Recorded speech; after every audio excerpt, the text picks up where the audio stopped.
AI is not another feature. It is restructuring existing business models at a pace that's truly unprecedented. AI is changing the shape of the adoption cycle. It's no longer a bell curve. AI is here to stay. And the answer is hell yes. It's the lowest paid, most intelligent member of my team, including me.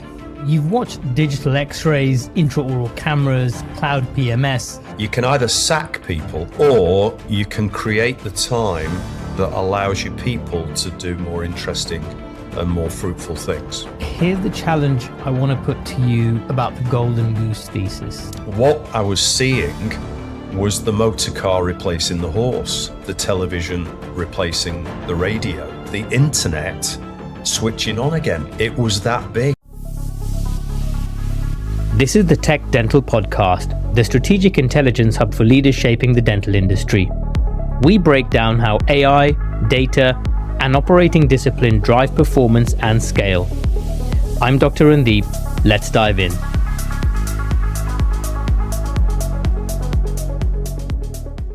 Today's guest has spent the last 30 years inside over 1,000 dental practices and seen every technology wave sweep through the industry. All of them promised to transform practice performance. Most of them didn't, not because the technology was wrong, but because the business model underneath simply did not keep up. Today, we're going to explore why this wave is different. AI is not another feature.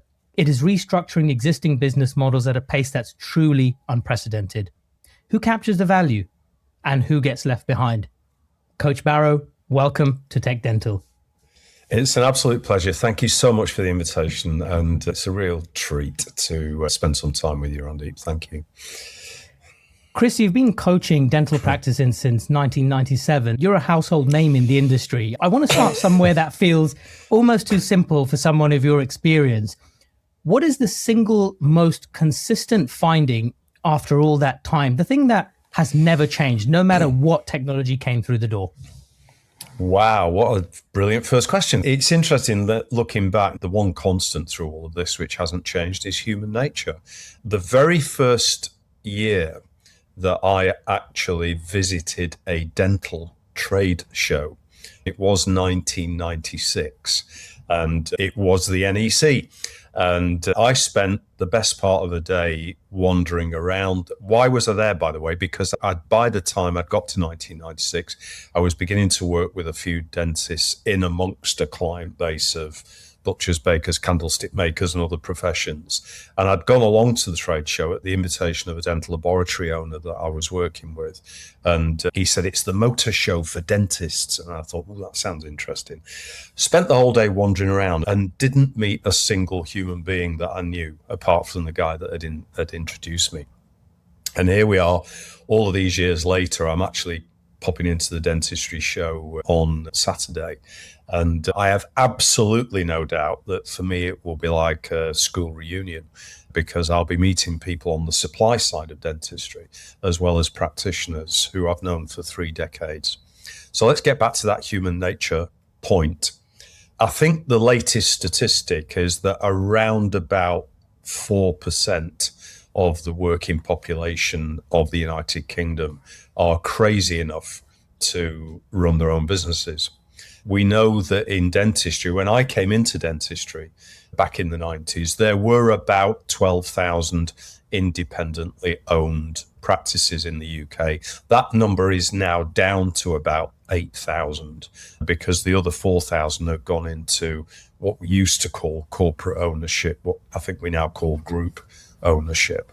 And if you look at the 4,000 people that have made that transition into group ownership, and if you look at the 8,000 that are still flying their own kite, they are the constant, because they are people who have got that entrepreneurial spirit within themselves that says that I want to be my own boss. I want to develop my own culture. I want to bring my own beliefs and values into the delivery of clinical dentistry as well as the business of dentistry. And I have this burning passion in my gut that says that I want to do something and make a positive difference in the world. So those people have remained the constant. And even though, as we are going to discuss, the daily lives of those people has been transformed by the impact of technology as well as many other things as well, the reality is that they are still the same people underneath that exterior. It's almost like an onion skin. And think about all of the skins of the onion, and then think about the fact that right at the middle of the onion is the core. And the core is a human being trying to make a positive difference in the world. What's happening is that the onion skins have changed over time, and we're obviously going to discuss some of those in this conversation. Chris, you've watched digital x-rays, intraoral cameras, cloud PMS, and every one of them arrived with a promise of transformation, and most of them delivered something considerably more modest. What went wrong? We're talking about the adoption cycle, aren't we, here? And those people that are familiar with it, if you can imagine that bell curve at the left-hand end, we've got innovators and early adopters who are prepared to try anything. And I, by the way, I put myself at that particular end of the adoption cycle. I think you do too, Randeep. And we're the guys that are first in the queue, and we say, I'm going to give it a go. And then after that, we have the early adopters. Okay, if a few innovators have tried it and if they haven't died, then maybe I'll have a go. And then we've got the early majority. This thing looks like it's got legs. Let's have a try. And then we've got the late majority. We're now over the top of the bell curve and we're heading down the other side again. And the late majority are saying, everybody seems to be doing this, I'd better jump on the bandwagon. And then we've got the laggards who are there saying it'll never catch on. It's interesting that the adoption cycle has always been there. It's still there today. Although when we get onto the subject of AI, I believe that the AI is, I don't even know how to describe this, but I think it's almost changing the shape of the adoption cycle. I think it's no longer a bell curve. And I'm not quite sure what you'd describe it as now. I'd probably need a whiteboard and a pen to draw this thing that's got a very steep adoption cycle right at the beginning and then tails off very quickly. Because as I think we'll discuss, the laggards had better sort themselves out. So let's go back to your question. So part of the problem is that adoption cycle takes time. And there are people who are out there in the market, who not many left, but there are people out there that are probably saying that CEREC will never get off the ground. And there are some people who are saying not only clinical procedures, but also business systems will never get off the ground, or I'm not really ready for them. Frankly, I still meet people who own dental businesses who have not yet migrated to cloud-based accountancy software. And they're still working with an accountant who's using effectively a laptop-based bookkeeping system, which doesn't sit on the cloud. And of course, dare I say it, at the risk of getting myself shot, one of the largest providers of PMS software in the United Kingdom has got what can only be described as a primitive cloud-based visibility, no open APIs at the back of the software, and yet still command a very significant 40% market share of UK dental practices. And those people, that's 40% of the community, are using PMS, which frankly isn't fit for purpose in the current technological age. So I'm not quite sure whether I'm exactly answering your question, but if we add together the slowness of some of the product providers to innovate, along with the slowness of users sometimes to innovate, things have taken time over the years. So when you stood up at the British Dental Conference in 2024 and said, AI is here to stay, and the answer is hell yes and get over it, what were you actually seeing on the ground that made you say that? Maybe it's a hunch born out of experience. If we go back to 2024, I think that there are quite a lot of people in the landscape that thought of AI as a bit of a joke, gimmick. But I've been in full-time employment for 56 years this year. I've run my own businesses in one shape or form or other for over 40 years. And when you run your own business, you've got to be constantly scoping the landscape, trying to anticipate what's around the corner. I don't go to dental trade shows because I've got nothing else to do on a Saturday. There's loads of other things I'd love to do on a Saturday, but I recognize the fact that I've got to put myself out there. You've got to try and answer the question, what's next? And back in 24, it seemed obvious to me at that time that what I was seeing was the motor car replacing the horse. What I was seeing was the television replacing the radio. And what I was ultimately seeing was the internet switching on again. It was that big. And I was able to identify that impact was going to take place. And here we are 2 years down the line from that show. And here I am 2 years down the line, having, as it happened, used ChatGPT as my main interface with AI. But I have been using and training and educating my own personalized GPT for over a couple of years now. And it's dentally savvy. It's business savvy. It's Chris Barrow extreme business savvy. And every single day, it's taking on more and more work within my organization. And also my clients, I invite to get in and use my branded GPT in order to ask their own questions. So it's learning from me. It's learning from over 100 dental businesses in the UK. It's learning from over 40 dental businesses in India. And it's learning from a variety of businesses dotted around the world who are using that GPT. And it's getting extraordinarily clever. And back in 24, I had a hunch that was going to happen. I'm completely and utterly now in a world in which I pay for the $200 a month version of ChatGPT, and it's the lowest paid, most intelligent member of my team, including me. I want to test that a little bit, Chris. You've been making bifurcation arguments about dentistry since the late 90s, the death of the NHS practice, the dominance of the corporate, the technology-enabled practice, widening the gap. Most of those predictions were directionally right, but significantly slower to materialize than you suggested. What's your honest assessment of your own track record on timelines, and why should we believe that AI lands on schedule? I do have a joke that I like to use when I'm speaking at workshops, which is that if you look back over the years, 50% of my predictions came true. It was impossible to determine which 50% at the time of uttering them. And that's not science, it's a joke, but it does demonstrate a point. And I think, do you know what? I think it's a fair challenge, because the problem with being an innovator is that it's difficult sometimes to understand why everybody else is so slow to jump on the bandwagon. It's, what's wrong with you all? I've never had shares in a company that sells intraoral scanners. I've never had shares in a company that sells cloud-based accountancy software. I wish I bloody well had done. So I had no commercial vested interest in, as it were, declaring the benefits of using technology.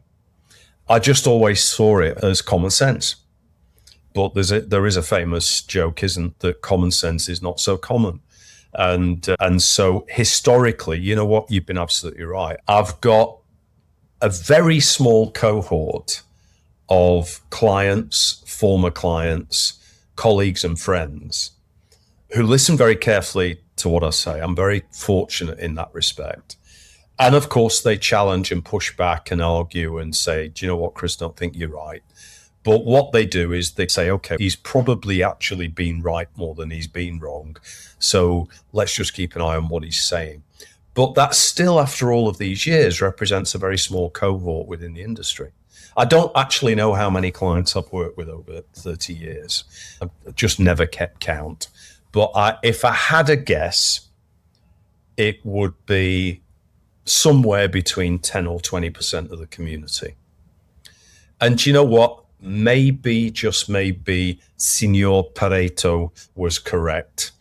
And maybe, just maybe, 20% of those 8,000 independently owned practices are actually at the right end of the adoption cycle. And maybe it's those 1,600, which themselves are churning because people are selling, people are retiring, people are joining, people are opening squats, people are buying practices. So it's a churning 1,600 community. But I have a sneaking suspicion that as far as the UK are concerned, it's that churning 1,600 that are the people that are actually really making all the difference. And they're probably at the shows, they're probably buying the kit, they're probably trying things out. And everybody else is sat at home saying, I'll jump on that bandwagon when I think I have to.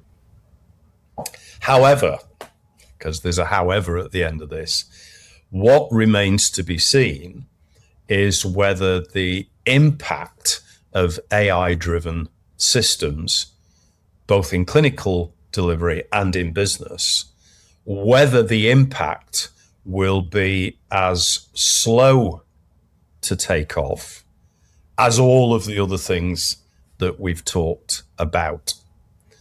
But if it is a motor car replacing a horse, if it is a television replacing a radio, if it's that big a thing, then maybe, just maybe, this thing is going to impact us a little bit faster than all of the others did. And my sense around that at the moment is that I'm seeing the pace of change as AI-driven systems impact not only my life, but as they begin to impact the lives of the clients that I'm actively working with. And I'm seeing this tsunami of change that is beginning to manifest itself in every aspect of our business now, because you don't even ask a question without asking, and is there an AI-driven system that can actually make this more efficient? Whether we're answering the phones, whether we're running calendars, whether we're answering emails, whether we are preparing treatment plans for patients, whether we're running a CRM system or a PMS system or a financial monitoring and analysis system, whatever, or an HR management system, there's nothing that escapes the attention of AI-driven business systems. Nothing. And let me get a little bit specific, because I think this is where it becomes real. You describe the primary return on AI investment as a time dividend. Translate that for me. I have a practice doing £800,000 annual gross. What does that dividend actually look like in the EBITDA line? Controversial coming up. Health warning for listeners. You can do one of two things with AI. You can either sack people, or you can create the time that allows your people to do more interesting and more fruitful things. And I believe that is a fundamental Y junction in the road ahead.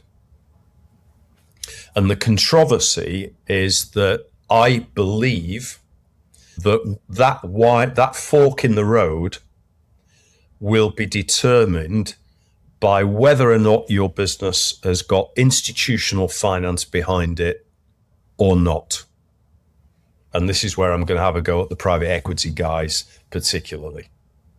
Because institutional finance, and we're recording this interview in May 2026, with geopolitical challenges, with political challenges, with economic challenges, which are both global, national, and local.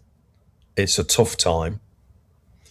And the Y junction in the road is what happens when PE-driven businesses respond to those challenges. And the traditional approach has been to look at the biggest expense, which is payroll, and to ask ourselves the question, what can we do to reduce those payroll expenses? And in the past, the answer was sack people and don't replace them. And now there's an alternative approach, which is sack people and replace them with AI-driven automated business systems. And I have absolutely no doubt whatsoever that pretty much every institutionally financial backed business in the world is a long way down the line already of looking at how AI can replace payroll. And then the other fork in the road is owner-managed self-financed businesses who have got an opportunity to take a different direction.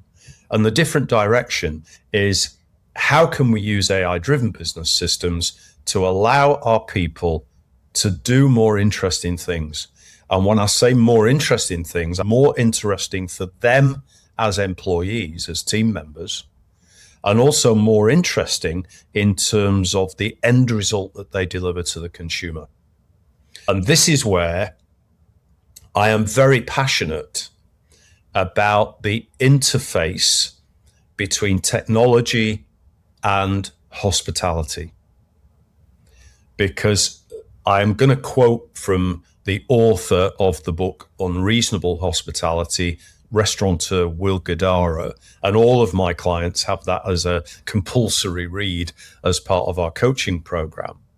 And Will Guidara famously says in his book that service is the thing we do, and that hospitality is the way that we make people feel while we do that thing. Now, that phrase is written in the context of somebody who ran the world's most famous restaurant, 11 Madison Park in New York, but can be then transferred even into a dental environment by asking ourselves the question, does it transfer? Service is the thing we do. Hospitality is the way that we make people feel while we do that thing. Yes, of course it can be. And so I'm fascinated, and I'm working very hard with my client base to say, you have front of house team members. Can AI-driven technology give them the time to deliver more hospitality, whether it's telephone or face-to-face? You have treatment coordinators, same question. You have dental nurses, same question. You have marketing assistants, same question. You have clinicians, hygienists, therapists, and dentists, same question. You have managers, same question. And one of the joys of the work that I'm doing at the moment is to look at every single job, every single position in dentistry, and every single task that those people perform in that position, whether you are a dentist or whether you are front of house or anywhere else, and to have a dialogue to say, what AI-driven systems do we have available to us that will allow us to achieve that objective? And what I find incredibly exciting is that 2 years ago, in the presentation that you were talking about, there were very few options available to answer that question. 24 months later, we're in a situation where every role has an AI support facility available to it. There's not a thing, not a single thing in dentistry that cannot be delivered with AI-driven systems, thus allowing the people who are doing that delivery to have more time to deliver hospitality to patients and also to deliver a better experience to the end user. It's incredible. And that's why that pace of change has accelerated. You do something that I find genuinely interesting and also slightly contradictory. You recommend AI written content for your dental practice clients, but you write all of your own content, no AI. What is the distinction you're making there? When I deliver content, Well, what we're talking about here, and by the way, I'm probably going to slightly qualify what you said. One of the joys I have in life is writing, and that writing simply extends to a blog 5 days a week, a newsletter once a month, a regular article for Private Dentistry magazine. That's the kind of the bedrock of the writing that I do and have done. I've been writing a blog since 2004. I've been writing newsletters since the 1990s. And that business-based creative writing is one of my joys. And I do not need AI-driven assistance in order to do that, because that's almost like going along to Pissarro, the French artist, and saying, listen, don't bother trying to make stuff up. Here's a painting by numbers kit. Or just do blue for the river and blue for the sky and white for the clouds and just do the numbers. And of course, that isn't creative art, is it? It's a way of learning, but it's not creative art. So I want to paint my own pictures, thank you very much. But there is a second thing which is called content development. And content development might be a presentation for a trade show. It might be a PowerPoint or some other slide deck for a workshop that I intend to run. And I do use AI-driven business systems, because I will go into an AI-driven slide deck generator, for example, called like Gamma.app, which I use extensively.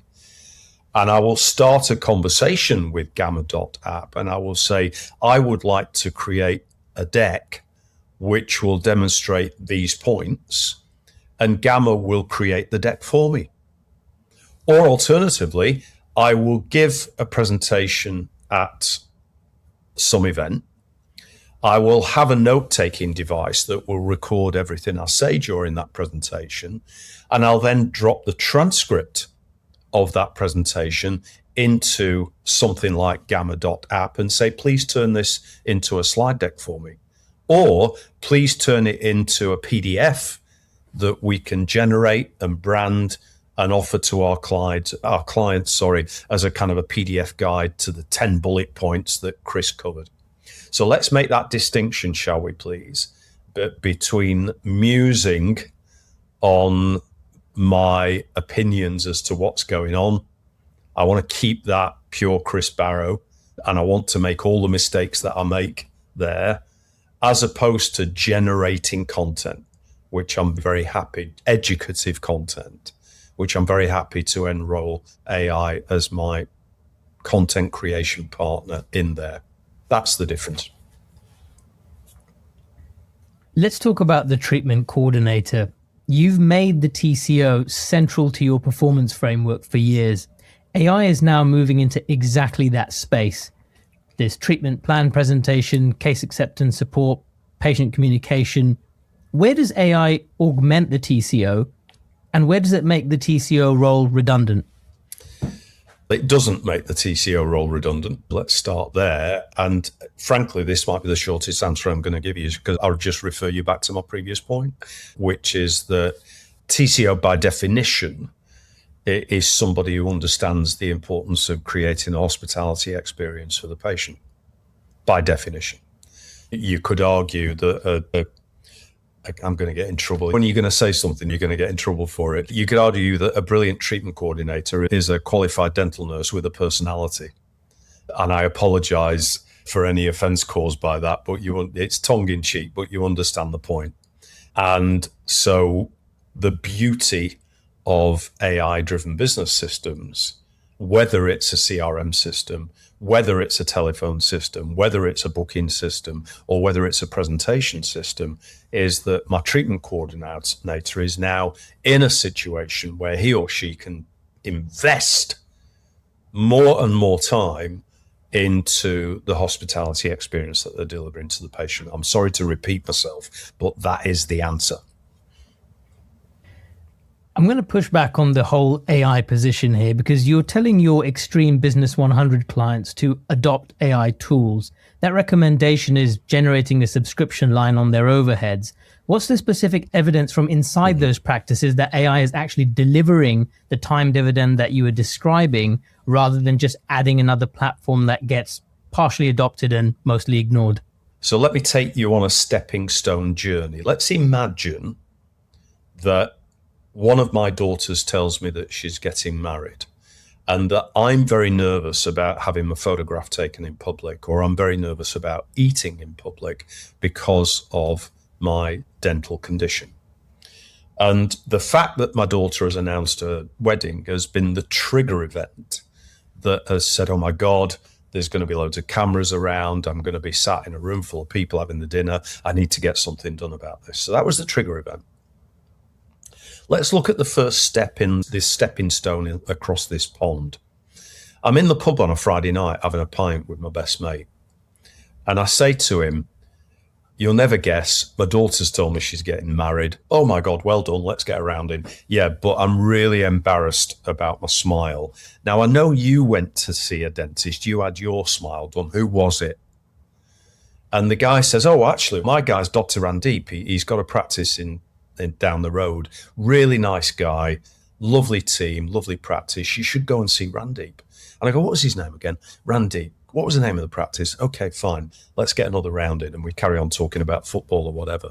That was Friday night. So I'm going to enter Dr. Randeep in my town dentist, and I'm going to see what that brings up. So the second stepping stone was the Google search. And the interesting thing about that was it wasn't a Google search for cheapest dentist Birmingham. It was a Google search for Dr. Randeep because my mate told me about him. At which point, I might have a look around his website, stepping stone. I might have a look around one or more of his social media channels, stepping stones. When I go to his website, I might see that there's a blog there, and I might have a read of one of the blogs that says all about dentistry for weddings, stepping stone. I might subscribe to his newsletter because I want to see what he's been up to, stepping stone. I might see a link to a branded YouTube channel where there's either patient video testimonials because I want to find somebody in my demographic to make sure that I'm not Dr. Randeep's first rodeo. And so I'll go off to a branded YouTube channel and I might look at those testimonials, or I might look at some explainer videos that are on that YouTube channel. Stepping stones. We're going to measure another series of stepping stones now, which was new patient inquiry to TCO assessment. What was our conversion rate? TCO assessment to clinical consult. What was our conversion rate? Clinical consult to treatment plan delivered and taken up. What was our conversion rate? And we might also then measure at the end of treatment number of Google reviews, number of video testimonials collected as part of our measurement system. But at the end of the day, we have to look at the totality in order to determine whether our activity has been fruitful or not. So in the middle of all of that, as far as AI-driven systems are concerned, I'm now going to focus down on those latter conversion rates, new patient inquiry to assessment to consult to treatment plan, number of treatment plans taken up, and average treatment plan value. And I'm going to see what the direction of travel is of all of those conversion rates. And if, as a result of introducing AI-driven systems at every point, there is no measurable improvement in our conversion rate, then knock yourself out, send it all back. But I have a sneaking suspicion that will never be the case. Chris, let's talk about the age of the golden goose, because you've named this era the age of the golden goose. And I absolutely love that frame. Tell me what it looks like, not the concept, but the operational reality. What does a Golden Goose practice look like on a Tuesday morning when the owner's not there? Well, a Golden Goose practice is an attitude. Let me explain first of all. Golden Goose is a practice that allows you as the owner, should you wish, to terminate the delivery of clinical dentistry yourself, and gives you the option as the owner, should you wish, to terminate your role as chief executive and managing director. And the two reasons for that are, first of all, because all of the clinical delivery is being done by other people. And secondly, all of the management is being done by other people as well. And to all intents and purposes, if you go and sail around the world for 6 months, you come back and it's all still there, but you still own it. So that's the ultimate Golden Goose, okay? Now, before we start, how many of my clients have achieved that over 3 decades? And the answer is literally a handful. But that's not because it's not possible. It's because the dialogue has been pointing in a different direction. And what I mean by that is that when the history books are written, from 1996 to 2026, it will be described as the age of the dental corporate and the age of the exit plan. And I've lived through that era, and the overwhelming majority of clients that I have worked with who have sold their practices have decided to sell their practices. And there are two reasons for that. The first reason is because they've been able to, because somebody was buying, and we'll come back to that in a minute. And the second reason also is that the overwhelming majority of clients, and I'm talking 99% of them, of my clients who sold their practices, did so as a result of what I call a distress sale. The reason that they sold their practices is because they wanted to move away from distress. So what do I mean by distress? No particular order, no priority. I am distressed because my marriage has ended and I need to pay out my spouse. I'm distressed because my tax liabilities have mounted and I need to pay the revenue, or my tax avoidance scheme has been successfully challenged and I've just been presented with a bill that I need to pay back taxes. The distress is the level of debt that I have in the practice, and the rise in interest rates has killed my profit, and so I need to jump ship. The distress is I can't take another day of fear of litigation. The distress is I can't take another day of my clinicians or my team because they're all driving me nuts. The distress is I've had enough of my patients. And the distress also is that my doctor has told me that if I don't stop doing this, it's going to kill me. And my wife or husband has agreed with the doctor. And that's been the world I've lived in for 3 decades. And when those people have reached that point, I have worked with them diligently to explore the opportunity of selling their practice. And that 3-decade period has been a period during which a significant proportions of those sales have taken place to a group who have had the wherewithal to make the purchase. But there's a but, and that is the balance is shifting. And back to the earlier references to geopolitical, economic factors and the state of institutional finance, there are a couple of very interesting things going on at the moment. The first is that if you look at the largest of the groups, they're simply not buying. If anything, they are closing practices down.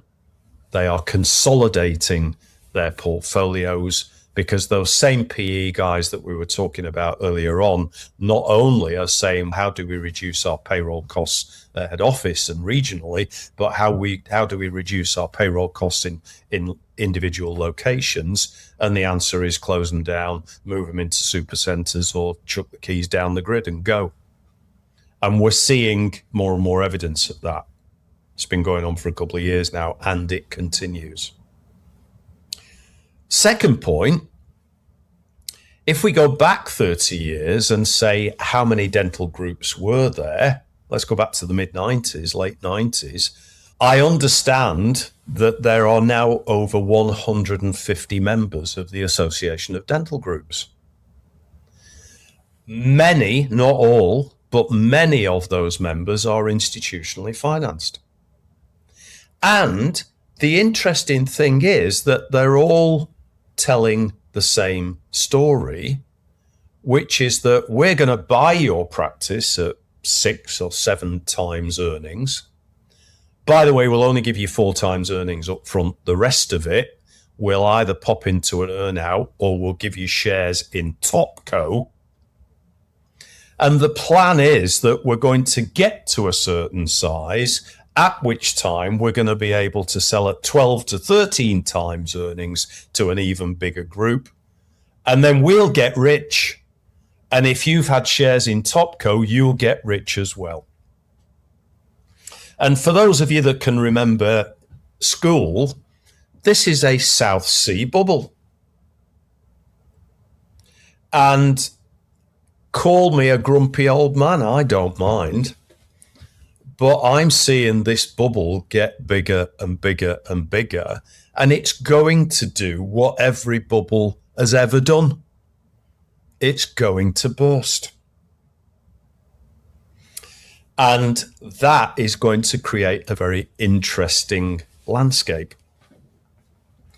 And I do believe that if you were to ask the independent valuers onto this podcast right now, and if you were to ask them under oath to tell you what had happened to the shift in interest from corporate and group buyers to independent individual buyers, they would tell you that the balance has moved right to the other end of the scale, that most of the acquisition work that's taking place is actually independent buyers who are looking to get onto the ownership ladder for perhaps the first time, or to go from 2 to 3, 3 to 4, 4 to 5 locations. In other words, the small business sector that I've always worked in.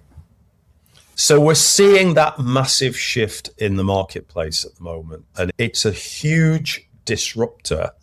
And I'm finally going to get back to my golden goose point, which is that you can't now turn around to me and say, I'm going to build a practice and then I'm going to sell it. Because here's the ultimate paradox. The bigger your business, the more difficult it becomes for an independent owner to buy it. So I'm hearing stories in the marketplace at the moment of independent owners raising as much as a couple of £1 million for a purchase, but that's right at the very top end. And let's face it, there are people who have got 600,000 cash lying around so that they can borrow the other 70% from lenders. Most of that independent transaction work is at the £1 million level. And so you've been out and you've bought your 5, 6, 7, 8, 9, 10 locations, and you've got a business that's worth 4, 5, 6, 7, 8, 9, 10 million. Who's going to buy it? Now, it's a cycle. It's always a cycle. But the cycle of corporate acquisition lasted 30 years. And it is my view that it is ending. And I just wonder how long it's going to be before there are people back in the marketplace who are looking at making multi-million-pound acquisitions. So I've been talking to my clients for a few years now about an alternative strategy. What would it be like if you built a business that you had absolutely no intention of selling, other than ultimately perhaps moving it on to family through inheritance, or selling to your existing team through some kind of either employee share ownership trust, or making it available to your clinicians to buy in the same way that junior partners would buy into a legal or accountancy practice. In fact, isn't it odd that in accountancy and law, junior partners buy out senior partners, but that never happened in dentistry because we had a Dental Act back in the 90s that made it difficult to incorporate and difficult to do that kind of transaction. But maybe, just maybe, as part of this evolution, we will begin to see the arrival of employee trusts. Or we will, and oblique, we will begin to see the arrival of junior equity participation so that shares can transfer over a period of time. In the meantime, what I'm saying to my clients is, I can't guarantee that you can sell your business, but I can guarantee that if you do the homework, you can build a business that will run itself. And what's not to like about being 75 years old and a 20-year life expectancy, and having retired from clinical delivery and having retired from operational activity and simply becoming, as it were, the landlord of your own business, working with your management, your senior management team and your senior clinical team in order to make sure that the business carries on producing the return on investment that you're looking for. And I am working with more and more clients with that as a view. And we are beginning to build both the clinical teams and the business teams around them, SLTs, senior leadership teams, who can run the business for the owner. And by the way, if there was a sudden shift in the market, if the cycle turned around quickly, if a bunch of groups arrived and suddenly started wanting to do acquisitions, you've got an option to leave the casino. But why not build it as what my very good friend and now business partner, Colin Campbell, calls the 100-year business? You've been a non-executive director at dental corporates. You've been on the other side of the acquisition table. What are the acquirers systematically undervaluing in the practices they're currently buying? Gosh, that's a tough question. Experience. Nobody understands the importance of spreadsheets more than I do. Nobody understands the importance of getting the numbers right more than I do. I've got an obsessive compulsive disorder called Microsoft Excel. But I understand that the numbers can't operate by themselves, that what you need is people with experience and passion. And I am not accusing all of the groups of being guilty here, because I know that there are ADG members who are very passionate about people. Those ADG members stand out. Let's remind ourselves that I think the very first B corporation in British dentistry is a member of the Association of Dental Groups, and should be very proud of themselves for that. But they are, in my opinion, in a minority. And the majority are looking at the spreadsheets, but they're not looking at the experience of the people who work there. And it's tragic when a practice manager who has served for 25 years in a location, whose the ownership of which moved to a group a couple of years ago, gets a phone call on a Monday morning from, quote, head office, close quote, to say, don't go in today. And if you're prepared to sign a non-disclosure agreement that guarantees that you won't speak to any of your former colleagues, we'll give you 3 months' wages today in the bank. That's tragic. It's disgusting. And it's the wrong end of capitalism. But it's happening.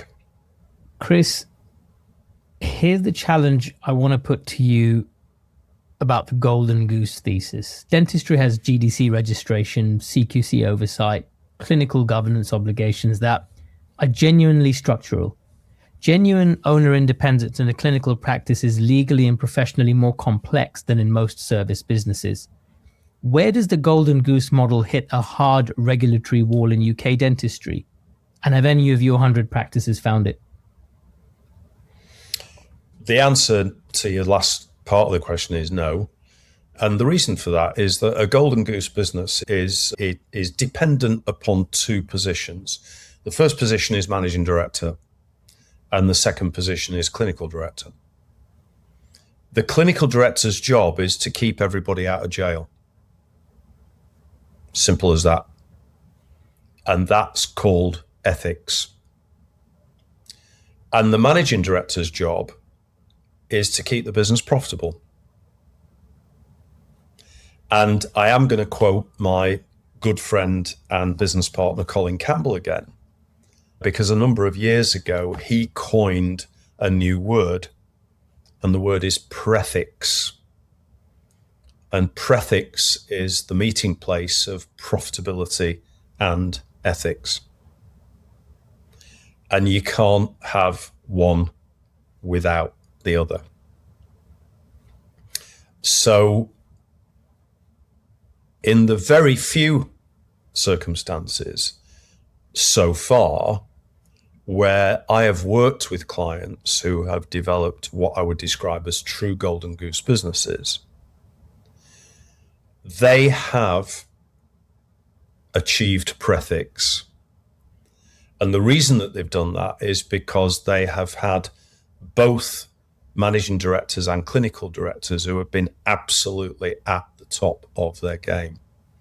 And here's where I'll make an important point about that, which is that so far, both the managing director and the clinical director have had share options in the business, skin in the game, because that level of responsibility has to be evidenced by something more than income.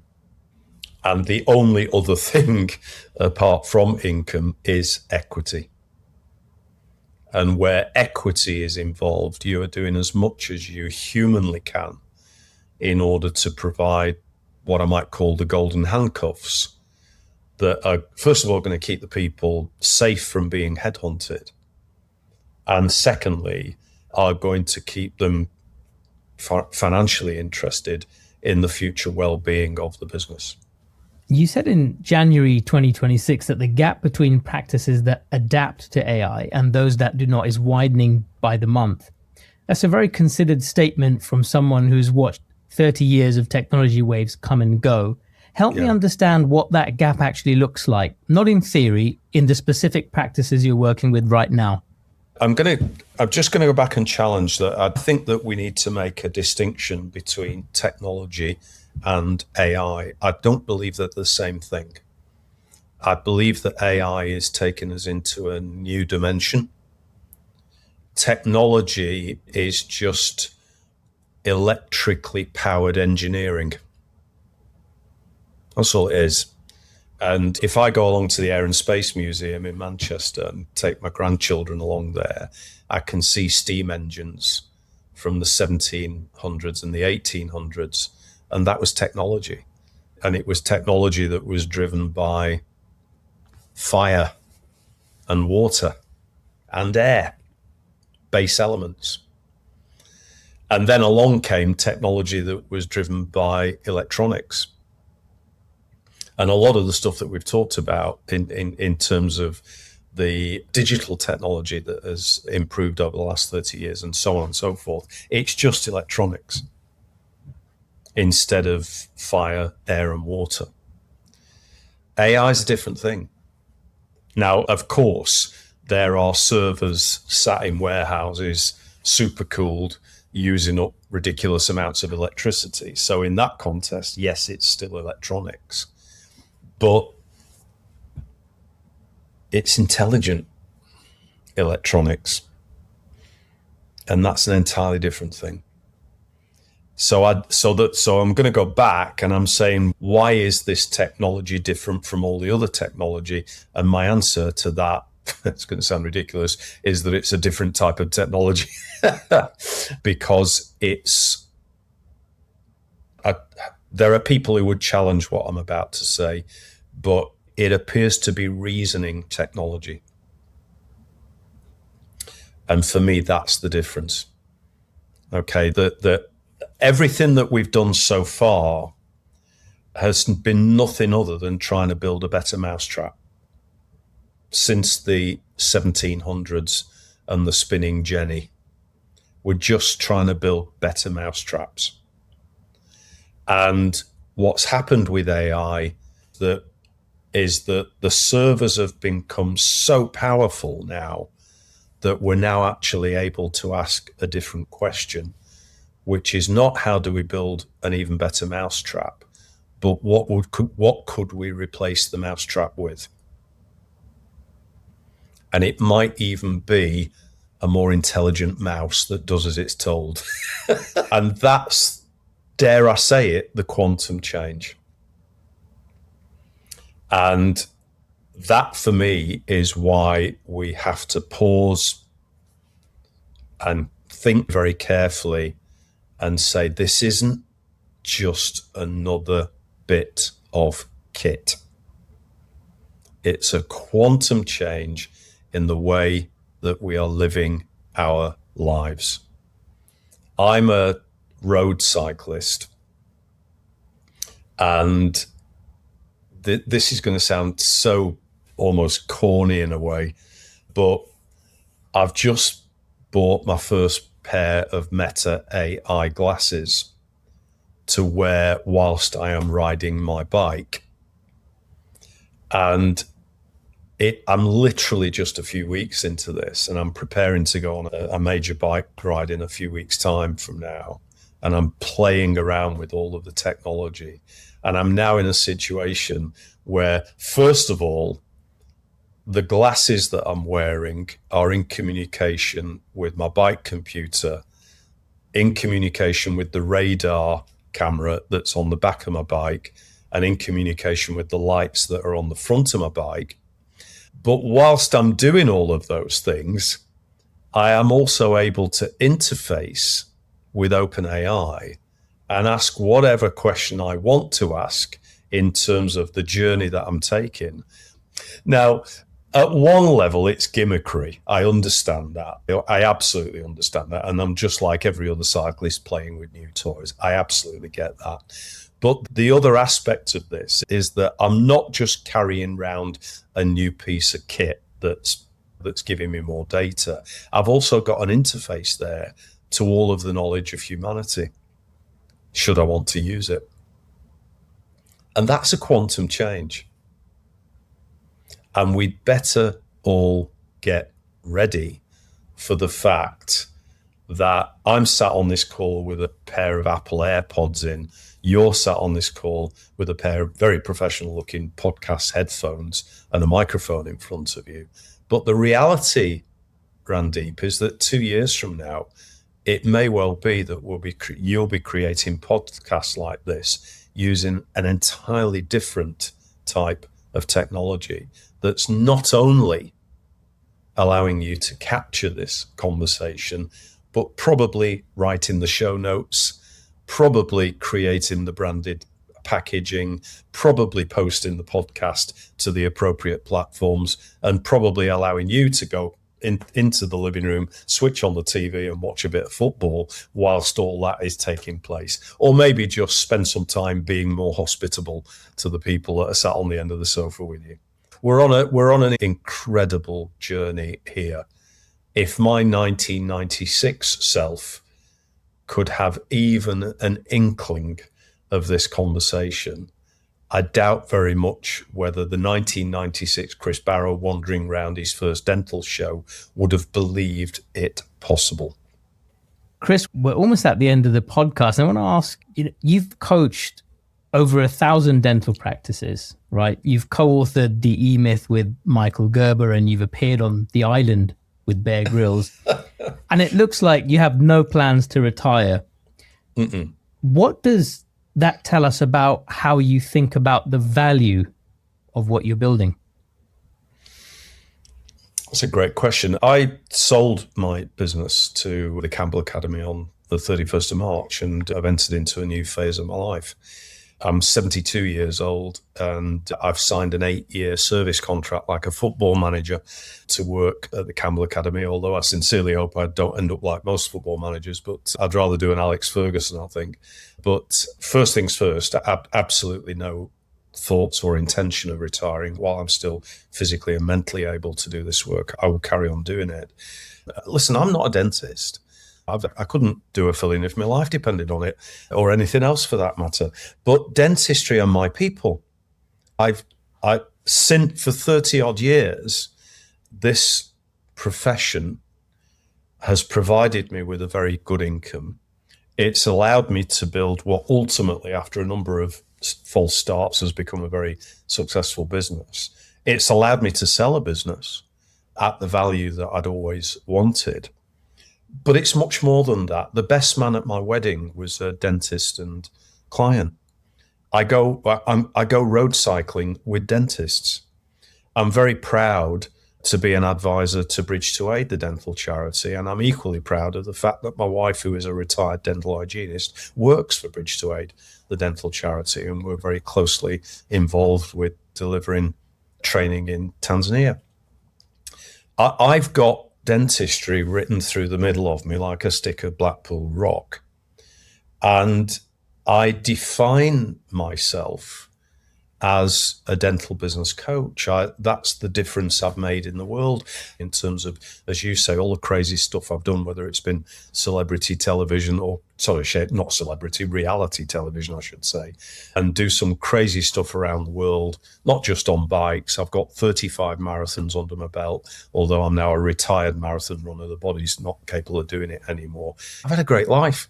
But all the way through that life, since the early 1990s, have been dental folk.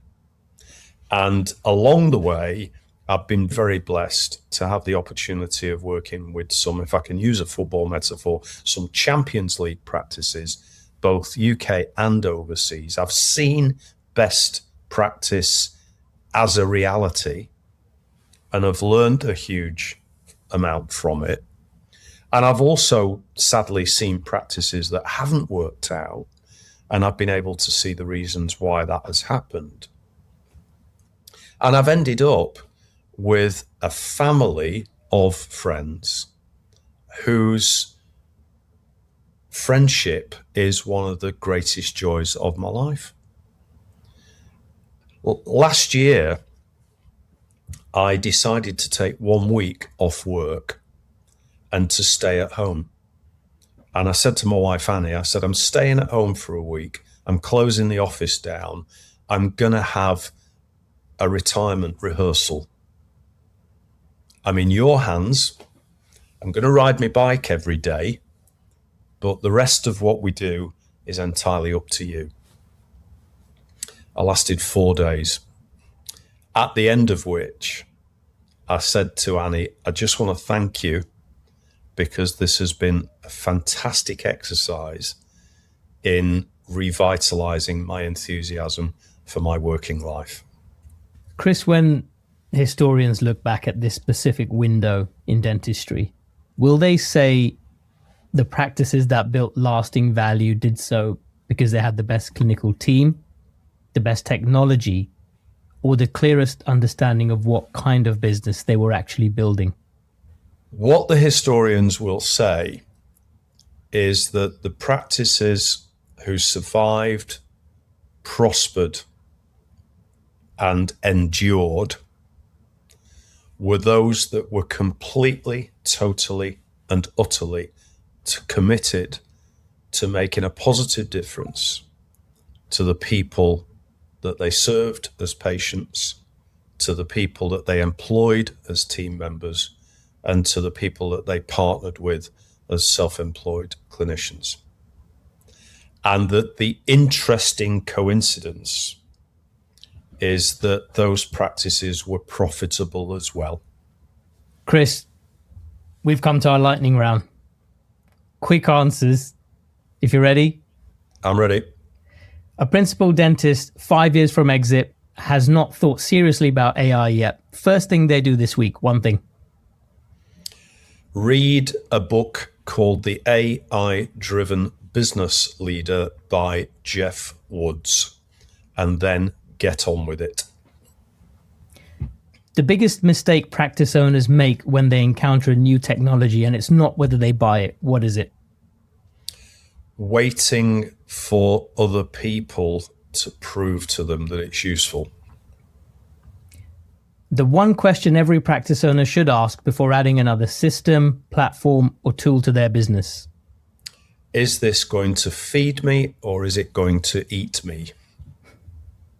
And finally, you've appeared on The Island with Bear Grylls. You co-authored with Michael Gerber, 30 plus years in dentistry. What has this work taught you that no business textbook could? Humility. Love it. Chris, this has been packed so full of golden nuggets that I've lost count. Where can people connect with you and learn more?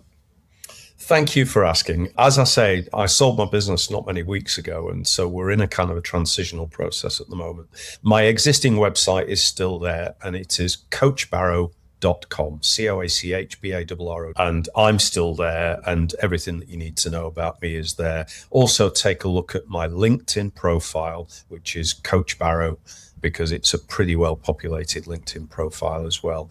And if you want to follow around what's going on in my head as I go back earlier, through the website you can subscribe to a daily blog, a monthly newsletter, and keep an eye on Private Dentistry magazine. I've got a column there for as long as they have me. Thanks for asking. Chris, fantastic. And to our listeners, if this episode landed for you, the full written analysis is live at techdental.com. Listen, subscribe, and share. All the links are in the show notes. And if you're anywhere near a decision about practice growth, AI investment, or exit planning, this episode is the one to keep on repeat. Until next time, I'm Dr. Randeep. This is TechDental. This is the TechDental podcast, the strategic intelligence hub for leaders shaping the dental industry. We break down how AI, data, and operating discipline drive performance and scale. I'm Dr. Randeep. Let's dive in.